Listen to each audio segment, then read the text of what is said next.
Somewhat, but we were lucky in the sense that we already had work booked. Yeah. So we got lucky that we actually were able to just keep working through it. So in some ways, I feel like it only helped for us, we just kept on kind of going and seeing, well, what can we do better since we have a little bit more time on our hands? What can we do better, execute better? Like, what are some things that we feel like, especially on transferring the new cars into looking like an old one, that we could do to help make it a little more spot on, so to speak. So Nice. Yeah, it's been great. Well, we're going to get into all that in our conversation when we start recording for the podcast. So just to give you a setup, the majority of the people that are going to be listening to this are going to be classic Mustang owners. Many of them are in the Facebook groups, and there's probably somewhere in the area of 50,000 people that this is going to have reach to. We have about 500 to 750 that listen the day that the episode airs, and then who knows where it goes from there. It goes all over the ethers. So, yeah, that's huge, man. That's so huge. we'll chat all things Mustang. We can keep it in the world of classic Mustangs. That's great. But if we end up talking newer Mustangs, that's cool too. But I know the majority of the people listening as they're tuning in, like right now, are going to be listening to to us talk about classic stuff. You can ask stuff. me whatever you want about them, man. I'm just excited to be here and honored. So thanks, Aaron. I appreciate it. And I feel the same way. I got to hear a little bit of your message and your authenticity. I saw it in the video coming out and all the stuff that's you. It's totally like taking classic Mustangs to the next level. Cause the part of the question is going to be, how do we get to that next generation, that under 30 set? And that's for us, that's key. Cause the old guys like me out there that are driving the 65s and 66 and 67s, most 20 somethings, they don't want anything to do with the old style. They want the new stuff. They want the old stylings, but they want it in the comfort and the convenience of the new stuff too. Yeah. And I'm 32. I'll be 33 next month. And I'm never going to understand people who don't want to drive an old Mustang, but I hear you. The comfort and convenience of the new, you turn on your AC, you don't have to worry about cranking down the windows. Well, I mean, that's put us in business. Yep. Honestly. Yep. All right, man. So here we go. I'm going to read the intro for you, and then we're just going to get into the conversation, if that's cool with you, Aaron.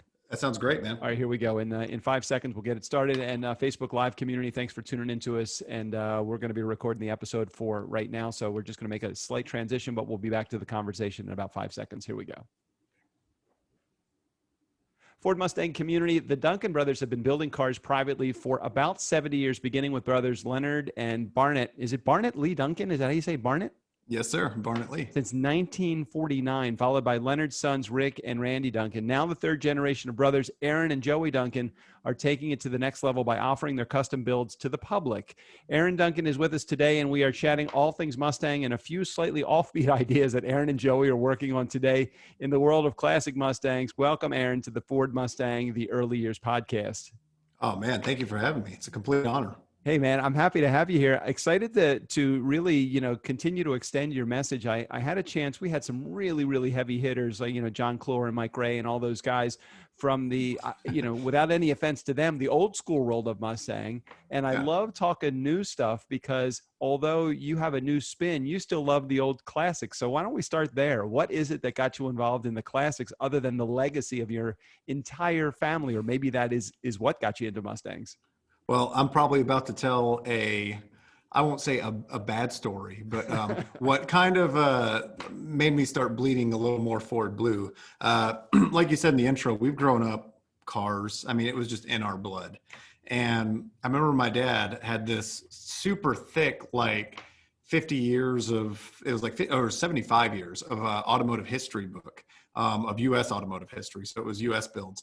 And I used to flip through it all the time. And my dad, pure Mustang guy. I mean, I was 4 years old and I learned to shift on his 1970 Mach 1 that he had restored at the time. But as I was starting to get into cars and get into my own flavor, I flipped through this book, and the first car that drew, and in fact, he still has the book. You can see impressions from where I would trace on it. And this is where the no-no thing is going to happen in this podcast. The first car I ever wanted was a 70 GTO, a 1970 GTO. And I was just in it. And my dad was just no son of mine. He said he had that attitude of no son of mine's going to have a friggin' GTO. And so he proceeded to do the right thing when I first wanted this car, and went out and rented the movie. Yes, kids, this is when you rented VHSs. I went out and rented Bullet. And I remember it was like I had school the next morning, and just like my eyes were glued to the screen at like watching that Mustang just rip up San Francisco and all that stuff. And that's what turned me fully into being a Mustang guy. And the Bullet car literally changed my life. And from then on, it just became an obsession. Like all the knowledge I could get, like, because it was almost like I was young, I was very, very young. But I would read the books and read the magazines and study the cars and study the pictures so I could possibly trump my dad and my uncle on some sort of just small tidbit of knowledge. Right. And, life would go on. And, at this time, my intro into Mustangs, and, this is going to be another one of those sacrilege things, but it's probably, this probably helped shape my story somewhat.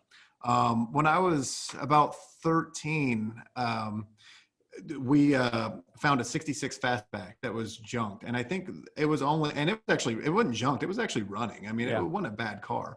And this was 2000, 2001, something like that. Mm-hmm. And that was pre Barrett Jackson. And really even before the, like people would see, like, even though it was a 66 fastback, like it seemed like the fastback market just really changed from 66 all the way up through 68 after Gone in 60 Seconds. Gone in 60 Seconds came out, and it didn't matter if the 66 was the wrong car. Those cars skyrocketed in price. I mean, but we got in right before muscle. So we got this car, and it was supposed to be my first car. Life happens, and a few years later, the thing from being a car that we should have just kind of put together and I should have got my bearings on, I learned a lot about it and learned what to do. But honestly, by the time I was 16, I just wasn't there. I was too young. Right. I knew about the cars, but I didn't fully know the craft of it. I was getting there. I was earning my stripes, but I wasn't earning them on my own well enough. And so, 2 years go by and I'm 18 at this point. The car is nowhere near done, and it's turned into a full-blown, just crazy nut and bolt restoration. Perfect car, going to be a Shelby clone, and we just realized it was so far away. So my dad made me an offer, and at this point it was 2007. My dad made me an offer. I was 19 at the time. He said, "Hey, if you sell me your 66 fastback, you sell me the fastback, I'll buy you, I'll buy you this 2005 GT that he had." And he said, we'll basically trade out.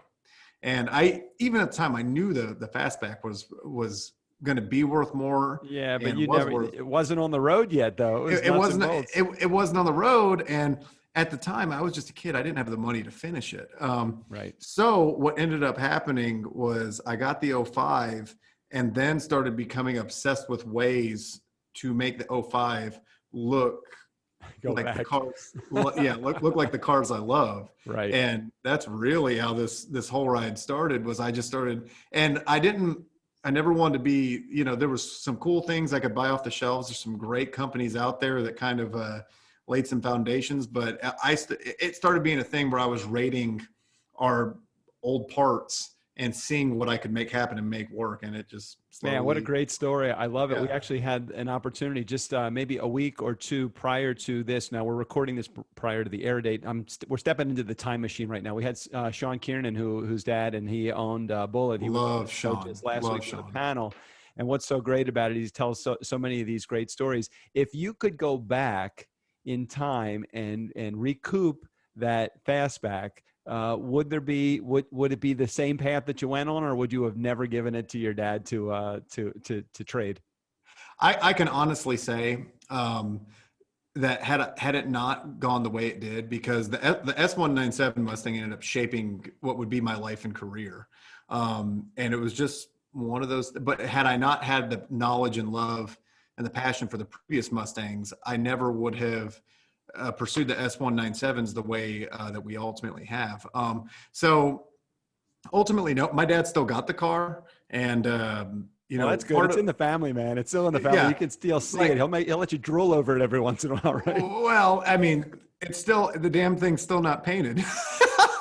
So you got the win, although Well, it's still in his inventory. But if you wait long enough, I have a pretty good feeling the car's going to become yours again at some point. that was part of the deal. As I said, well, if you're never going to get rid of it, then ultimately I'll inherit it back. So this is win-win. Yeah, man. Yeah, man. I totally hear you. So if you had to go back and pick a year and a model, what would you get, or a style? What would you get? The fastback, a coupe, a convertible? What would you like? Oh, I mean, if you had Sean on a week, if someone said you can have any car in the world, it would be the Bullet car. Yeah. Just there's just something so amazing about it, and so guttural, and just so simple at the same time. Like I thought that car was just absolute perfection the first time I saw the movie. And when the first time I seen the car in person in Detroit, and actually got to meet Sean, it was like emotional for me, man, because it was like this car shaped my love for Mustangs. So no, I mean, I would love, but that's a very specific car, Yeah. a very specific way. But man, like a '67 Shelby, has always spoke to me. And like a real '67 Shelby, the way it looked from Shelby, not really the Eleanor thing. And then also, it always was between a '67 Shelby, as far as that kind of look from the factory, and a '69 Boss 429. I just thought, that's a mean car, man. Absolutely. Absolutely. So tell me about the generational changes in the business and the outlook of where the business is heading. So let's start with going back. If you had to, broad brush stroke the generations from your grandparents' generation, your grandfather's generation, to your parents' generation, to you and your brother, what do you see as the major differences between the way that your shop has been run? Each generation, especially of Duncan's, have their bit of being overly serious all the time. And, my brother and I, we're very videos. You're jokers. Yeah. We are very experimental, and, whether it's our videos or whether it's the way we do a car, we really, I love classics and I love the way they look, but I'm also the guy that's like, hey, I'm not afraid to try to see if we can't make this better than it would have came from Ford, and, getting my dad and my uncle to kind of veer off from making it look complete. And don't get me wrong, because I love the way they look, but there's just sometimes little things like, well, maybe we could tuck this bumper a little more. Maybe we could just tighten things up here and there. That at first it took a little bit to get their mind away from what they had grown up with and what they were so used to, as being correct. And, our whole thing is like, well, there is no correct. There's only the way that it matters to you. Right. So that, and, the whole, they kill me. They always want to kill me because Dad, and half the reason that Joey and I, it's been looked at as we're taking it to the next level, was because Dad and Randy, and probably even Barnett Lee and my grandfather, knew their limits. They knew where there was a stopping point, and my brother's philosophy is always overreaching. Now, stuff might end up broke and scratched, and we might screw up on it, but we are always trying to reach for something we can't do. Well, let me ask you, Aaron, though, is there a part in your shop that's like, okay, well, this is where my dad does his work, and then there's the Joey and Aaron part of the shop, and it's like a total not disaster in a bad way, but it's like this is where the limits are extended in the shop, and then you get to over his side, and they have the clean, like the shop cloths, and they're nicely ironed out, and there's not a drop of oil on the floor on that side. What's the difference in the shop? How is the shop set up? As far, and we're actually probably about to move shops. So, because at this point, a good problem to have. We have enough cars that we barely have the room at the shop now of customer orders and cars we're building and stuff like that. So that's a fantastic problem to have. But usually the way the shop's laid out, where it gets hard is we do have one big shared toolbox, and we have multiple sets of like, different wrenches, multiple sets of this. So it's like, it's not like if someone has like, a 1/4-inch drive socket wrench, that there's not another one or another 2 or 3 in the toolbox. But it's always the battle of like, hey, where's my tool? And we didn't take it and someone else lost it. Right. So that happens a lot where someone gets accused of misplacing a wrench, and it's like, well, it's in your pocket. Well, yeah, but do they have like their, they got their 72 Ford, their 72 Mustangs in the shop, and then you have your 66 that started out as a 2012. So yeah. What about the cars is the type of traffic that's coming into your shop? Do you see that changing based upon the way that you're changing the brand, or is it yes. more of two different brands running side by side? At first, I think, especially when we started doing this thing hot and heavy, it was a thing where it was like, well, we'll do a couple of these modern vintage cars, because people really seem to like them, and they're good, and we offer them for a fair price. And then we'll also do some restorations and some custom hot rod stuff to these Mustangs as well. Now it's kind of flipped. Now it seems like, because I can go ahead and tell you, like, I think 6 of the cars we have at our shop right now, 6, are modern Mustangs that are being converted to look like an old one. And, we have what me and Garrett, a guy that works with us, we have between our 2 buildings, we have what we call Hot Rod Alley. And that's where there's like a bunch of vintage Mustangs, and there's like a 57 Ranchero and a couple other cars. So we call that Hot Rod Alley. And, I think Dad and Randy both kind of see the thing where it's not that they see the world turning. They just see the thing where it's like, well, you know what? I would like to jump in a car with my wife and go across the country that looks like an old car and has air conditioning and power steering and power brakes. So they definitely get the concept. Now, once in a while they hold on to their old ways, but I think overall they love the idea. And the biggest benefit of doing these cars is there's no freaking rust. So there being no rust is a nice starting point. Huge plus. Tell me a little bit about, now you showcased one of the cars. It was your Steelers car, right? Is it the one? So maybe share a little bit with our community about it and what it started at and what it turned out to look like. And we'll use a copy of that as our cover art for this week. So after we're done, maybe you can send me a couple of square photos of that car so that we can use it as the cover art. But talk to me about the progress and what it started out and what it ended up looking like.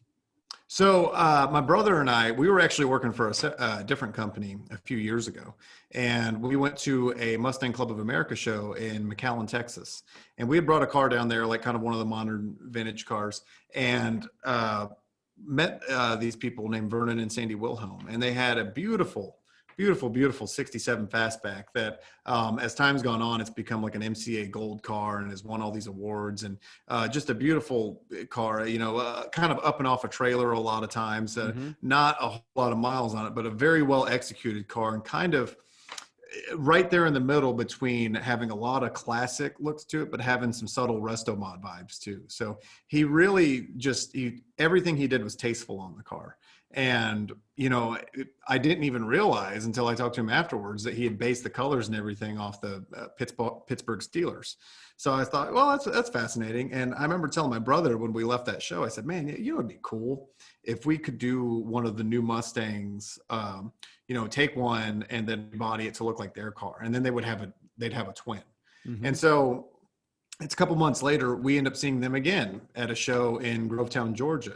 And at this point, they have it's an MCA show too. So there was a banquet dinner, and we got talking at the banquet dinner, and just, ended up putting together a plan with them, and they were just all about it and completely supportive.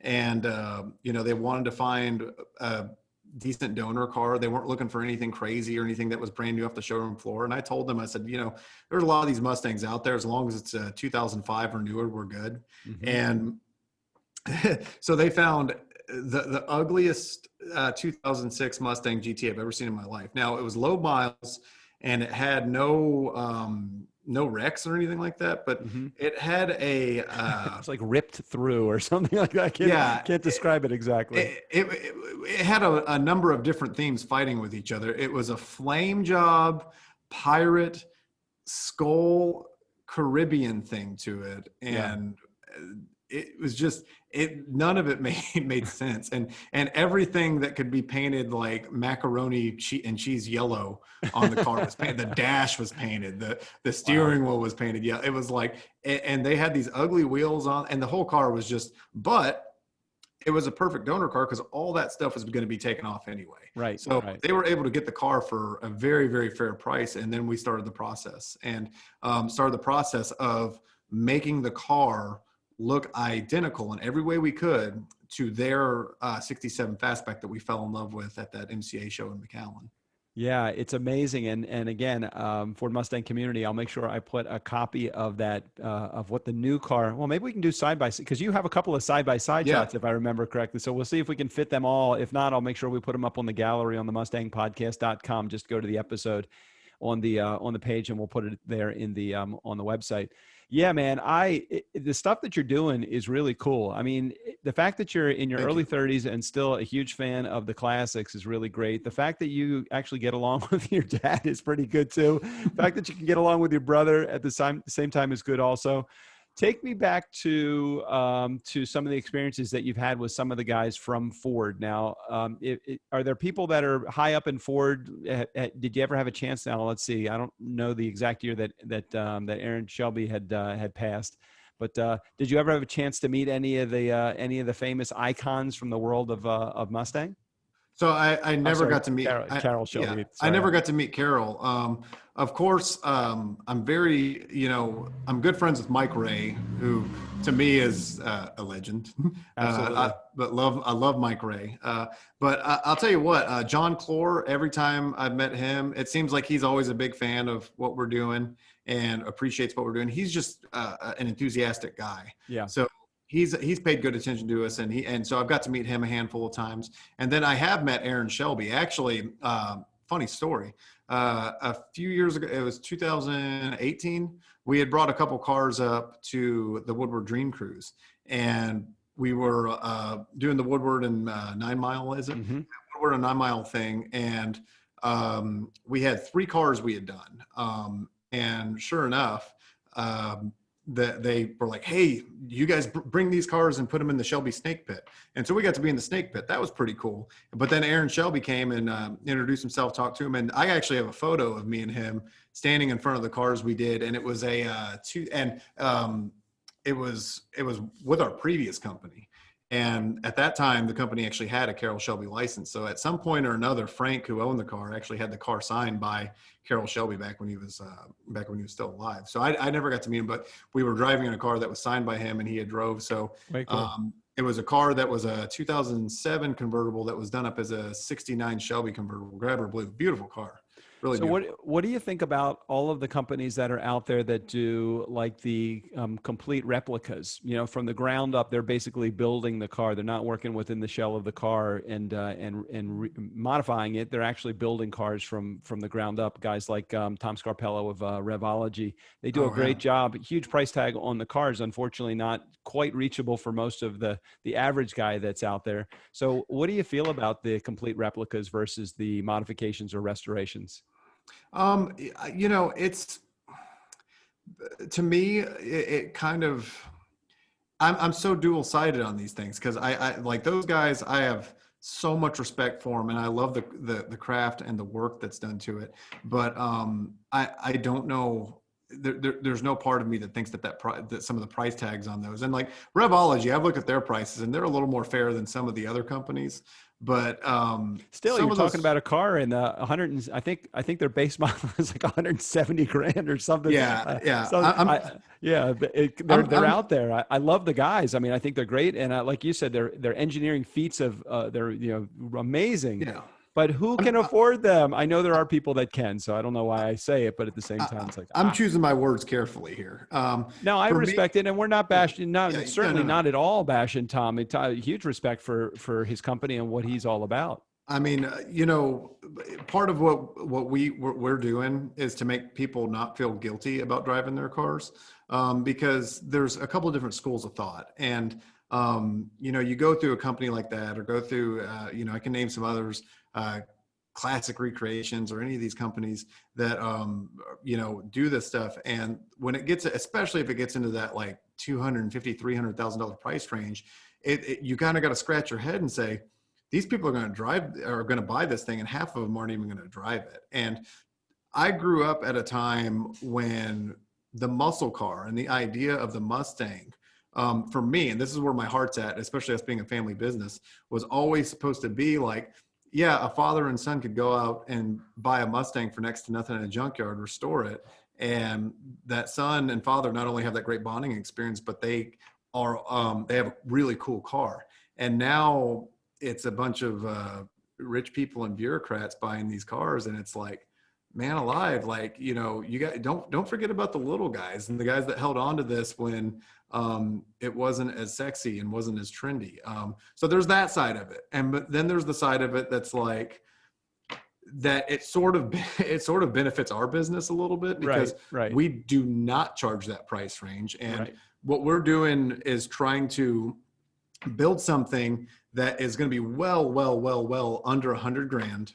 And it's not an original vintage Mustang. Right. So your benefit there is that you can actually drive this car from one end of the country to the other. If you have any problems, you can just take it right into a Ford dealer and they'll service it.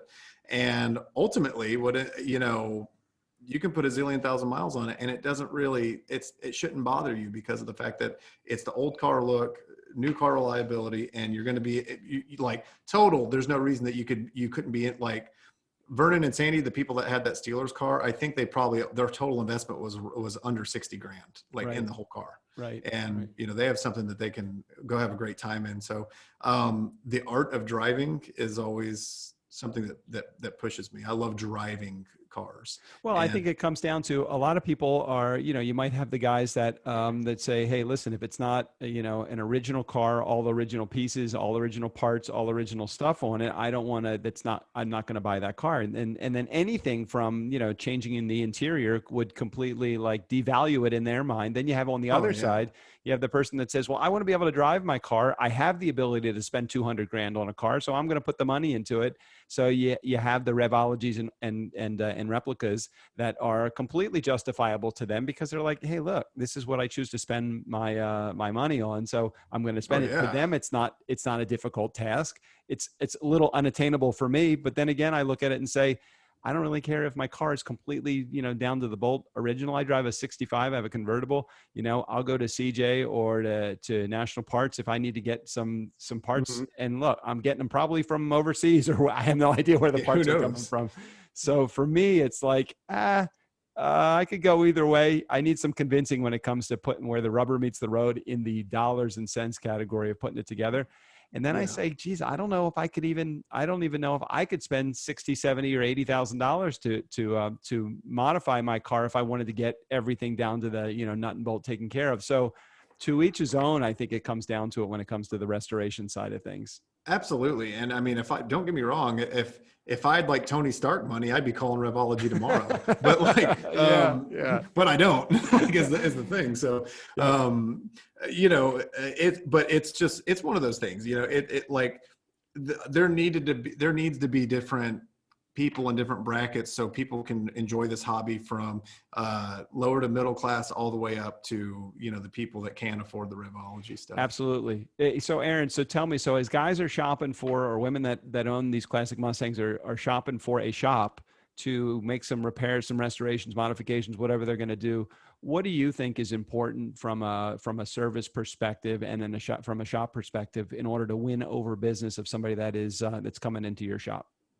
I'll say this. I think the number one thing is always going to be the way you talk to people and the way you look them in the eye and remember their name and find out what they really want and what drives them. Because I've seen, you can be the best fabricator in the world. You could be the best Mustang person in the world. But if you're a jerk to people and you lie to them, that doesn't matter. So, part of my thing is always kind of trying to become friends with the people first.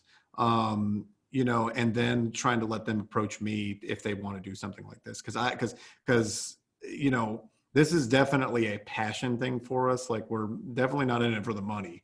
So part of that lends us the freedom to be honest with people and be honest with people about, what it is. And I could probably name 15, like, other shops that could do things better than us, that, are better than what we do. And I have no problem in admitting that. But I don't know if they're going to have the personal service that we offer too, as far as, like, cause, even, any of my customers, I stay friends with them long after it. Right. And just want to make sure that they're as happy as can be. Cause if they're happy, I'm happy. And, I've told people there's no better feeling ever than when a customer has, like, especially because it's almost like it's making art together. Mm-hmm. And when you make their vision come true and their desire, and then that first time they get to see the car, there's no more gratifying feeling than when someone loves their car that you've done for them, especially when it's a passion project like that. Like that feeling is the most addictive thing in the world, of just you and the customer and them loving that vehicle. Yeah, that's my favorite thing. Yep. No, I totally understand you and appreciate it. Customer service is definitely way, way up there in the spectrum of things that should be important to shops that are bringing in customers. Final question before we wrap. Talk to those that are looking for a car right now, a classic Mustang, 65, 66, 64 and a half, somewhere in there. Give them some advice on what they should be looking for as they are looking for that vehicle, even one that they just could drive from day one as their daily driver, rather than one that's got to go through a shop before it hits the road. All right. For those of you guys out there looking for a vintage Mustang, the first thing I would always do is get a glass of water, a big bucket of water, whatever you got to do, and pour it in the cowl, and then look underneath your floorboard to see what's going to come out at your feet. If nothing comes out then, and it's a fair price, buy it, because anything else can be fixed. But that's always my first go-to thing. Is wow, I have never gotten that advice. That's great. That's great information. How did you discover that? All these things apart, I guess. Yeah. So the cowls on especially the early Mustangs, they have a tendency to rust out because I think a lot of people are probably aware of this, but they were basically left bare metal on the inside. And I've heard different stories. They were left bare metal, or that when it was painted, that it created a bubble effect inside there. I don't know the reasoning, but for whatever reason, there was no paint on there. Mm-hmm. So what would happen is, as rain and everything would collect up in there, it would rust. And, that would basically lead for water coming into your floorboard. And they make repair kits. You can buy them at CJ's or NPD or whatever. And they do a good job, but man, if anyone's driving a vintage Mustang and is wondering why water's coming in at your feet, that's probably a reason why. So that's one of the number one things I look out for, because good advice, man. Good advice. Rust on floors, rust on any of the other stuff. I mean, it's a Mustang. You can buy all that crap. Cowl repair can be done, but it ain't fun. So that's my advice. And then, if you find one, just drive it. I have a 66 personally, and I've drove it to Detroit and back, and it's a good 15-20 footer, but it is so fun. I mean, it's great to really drive your car. The art of driving gets somewhat lost. And when you drive an old Mustang, one that doesn't have power steering or the power brakes or any of that stuff, you have to be fully immersed in the actual art of driving. Right. Oh, totally. Yeah. I can remember I was driving and by the way, Aaron made a reference to a 15 or 20 footer, just so you know, the car looks good at 15 or 20 feet, but once you get a little closer, kind of gets a little bit rough. Yeah. If you lost that in the translation there.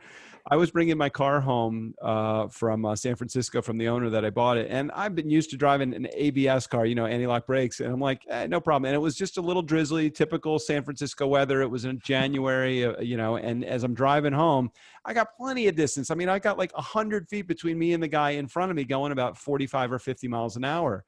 And he slowed down in front of me, and I slowed down. I put my foot on the brake, and all of a sudden the tail started to fishtail out behind me, and I couldn't stop it. I'm like, I just literally just bought this car like 20 minutes ago, and I'm already going to get in a wreck. Stand on him, man. Yeah, man. It's like, oh my gosh. So then you learn the old, when we were kids, it was pump the brake, as opposed to slam the brake on and watch it skid out. So pumping the brake brought the tail back into formation. Holy crap. I was scared poopless in that process, but you're right. The art of driving is so critical. Get behind the wheel. In those San Francisco roads, as I made a right-hand turn, I had to almost do a 3-point turn because it was an extra sharp turn just to make a regular right-hand turn that might've been a little bit sharper than normal. So the art of driving, so very important. I appreciate you saying that, man. Oh, so important to those old cars. And, it's like we were discussing before. What I think we got on air was, how some of the younger people, especially in their 20s, just, 8-9 years younger than me, maybe even closer than that, don't necessarily appreciate it all the time. Don't necessarily appreciate it. And that's crazy to me because, man, there's no more freedom than jumping in your car and like being, especially a vintage car, a vintage Mustang, and being out in the middle of nowhere in it. I totally hear you. Well, brother, I really appreciate you being on the show and sharing your expertise and your inspiration and your message with my community. Aaron Duncan, Duncan Brothers, thank you for being on the show today. So very much appreciate you being here. Oh, thank you for having me so much. I really, really appreciate it. Hey, so Ford Mustang community, if you have an idea for the show or you think you make a great guest, send an email directly to me, Doug@turnkeypodcast.com. Get our episodes directly in your inbox. Follow the link in the show notes to the MustangPodcast.com. You can also check out some of the bonus content directly on that we're doing with Aaron and with Sean Kiernan last week. You can get all that. Just go over to the MustangPodcast.com and follow the pop-up and just click on the bonus information that's right there. Thanks for listening. Keep it safe, keep it rolling, and keep it on the road. Until next time.